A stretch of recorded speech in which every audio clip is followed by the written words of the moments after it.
In 1944, we had the Surplus Property Act that allowed the military to start transferring things that were surplus, right? That was sort of the beginning of what became a very bad situation.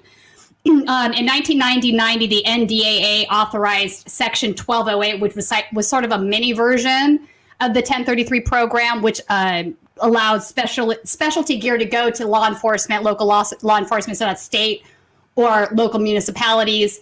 But strictly it was for use against the drug war, so drug enforcement procedures. And then in 1995, thank you so much, Bill Clinton, that was expanded. And then in 1997, it became the 1033 program that we know today, which is what they're trying to limit back. Obama had limited it briefly, but then Trump re-escalated it. So I think we should end 1033. Obviously, our police are very much militarized. What's the word for that? You know, when you see them out on the streets with tanks, with M16s, with tear gas launchers, triple chaser tear gas, which is a military grade tear gas. That's where they're getting this stuff from. But here's the other thing to keep in mind. They also get it from DHS. DHS has 2 grant programs with which local law enforcement and state agencies can get military grade equipment as well. And that's actually less monitored than the 1033 program is. So I don't know what comes of this, but I think we need to do something about the situation. The police are just absolutely out of control. That is not a big shock to anybody that's been paying attention. We saw in Echo Park this last week where the LAPD came out with 300, maybe 400 officers, I'm hearing now, but a tremendous amount of law enforcement officers, over 60 cars, 5 helicopters to clear an unhoused encampment in a public park. This is insane, right? So in fact, you can see the video on Status Coup where they woke up this one guy who was sleeping in the bushes with less lethal munitions. Which are, when they say less lethal, let me be clear on what those are. Those are like the rubber bullets, the red pepper pellets, the things of this nature that they use. Less lethal, they're still lethal. They're still very dangerous. I do not think the police should be using them in any capacity. So you guys know that we have this huge problem, and that's one of the things, like defund the police, like stop giving them military grade gear. You know, this small town cops like don't need tanks or whatever. Like that might be an exaggeration, but not much of one. So more than 24 House Democrats are pushing President Biden to issue an executive order banning the transfer of military-grade weapons to local police departments, which seems obvious. Why does Biden need to be pushed on this? In a letter to be sent to the White House on Tuesday afternoon, the lawmakers, led by Representative Hank Johnson, argue an executive order is a reasonable step towards demilitarizing our police forces while preserving the safety of our communities.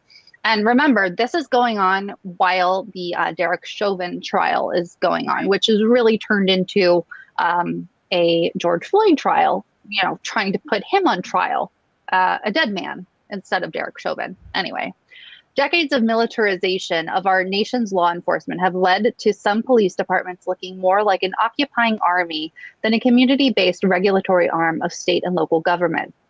The 29 Democrats wrote in the letter, a draft of which was obtained by The Hill. Our neighborhoods need to be protected, including from dangers posed by the militarization of police. It goes on. The letter specifically asked Biden to issue an executive order mirroring the language in a bill Johnson introduced last month. Johnson's bill would place broad restrictions on what's known as the 1033 program, which allows the Pentagon to transfer excess military equipment to U.S. police departments. So it goes on and on.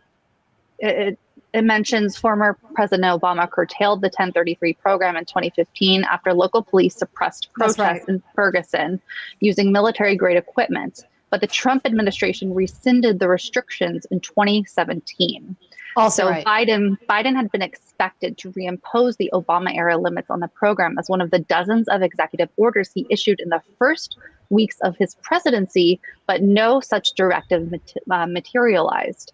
So a White House spokesperson did not immediately respond, on and on. So I don't know what your thoughts are on this, Tina. My my first thought is, why is this a story of, why didn't Biden just do this? Why was it supposed to have been done, but yet it's having to go, I don't remember the number 29 or something, so why are all these Democrats having to sign a letter to get it done? Yeah.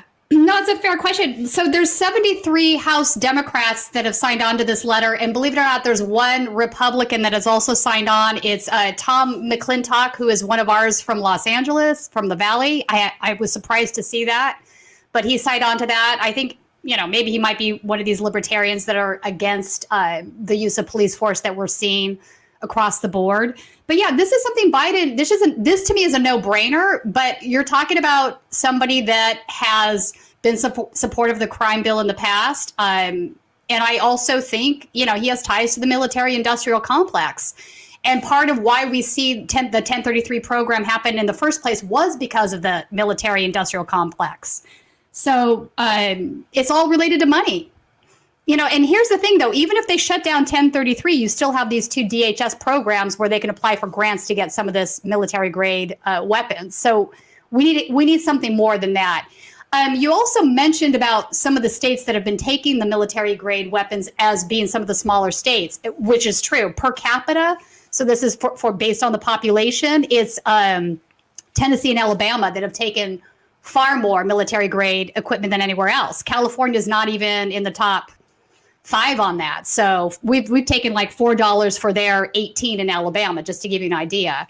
So it's crazy, but we've seen the videos from protests, right? We've seen these guys out there with their M16s. There's no reason any community policing effort should have access to an M16 weapon.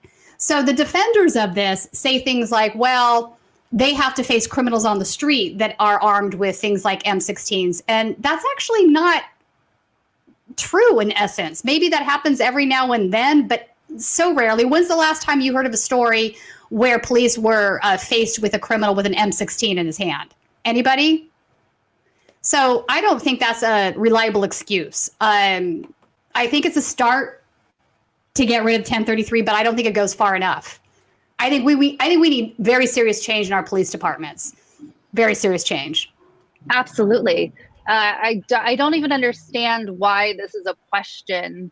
Why, if you asked the average American, I don't know the polling on this, I admit, but if you ask the average American, should the average town, small city, whatever, regular city, have military equipment, they would say no. Why is that a question?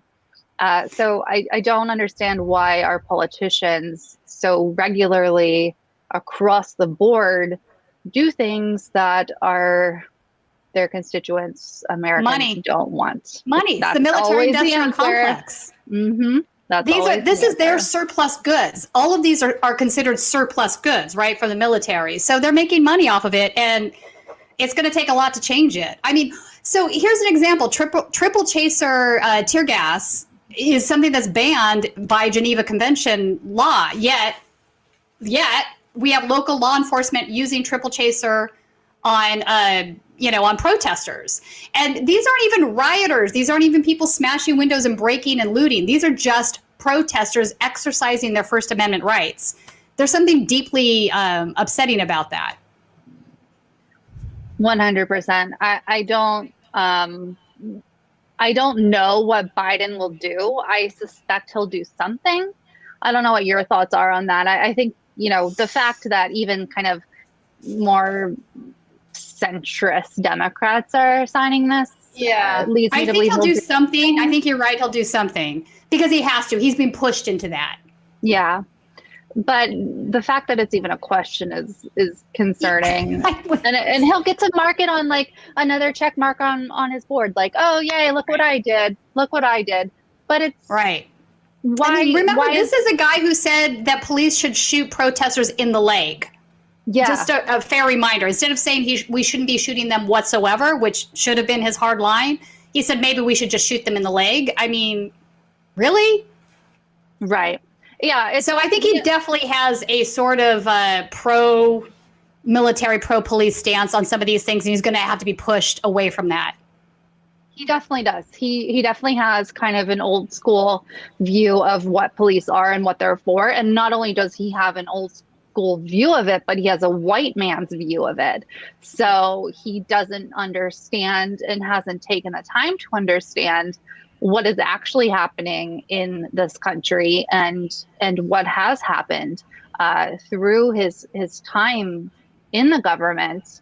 And, you know, he calls himself a warrior for Black people. And Right. but no, we all know that that's not true. No. It's astonishing that he has developed the reputation he has, despite the facts of his his whole career and the things that he has said and done. It's baffling to me that he's able to pull the wool over people's eyes so readily and easily. But here we are. So yeah, Jill, let me ask you this. Is he really pulling the wool over people's eyes? Because I think people that see him for who he is, like you, me, and probably most of the Status Coup viewers, they see him for that. I think the people that are okay with Biden are okay with those things as well. I think a lot of liberals are actually okay with a strong police presence. They're certainly fine with gentrification, and they want their private property to be protected.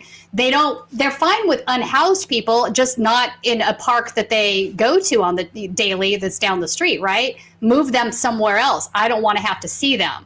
I feel sorry for them, but I don't want to have to see them, right? It's sort of like that that meme that's been going around with the two bombers that are dropping bombs. One says Republican and it's just the guy dropping bombs. One says Democrats and it's the guy dropping bombs, but on top of his plane there's a gay pride sticker and a BLM sticker. Right.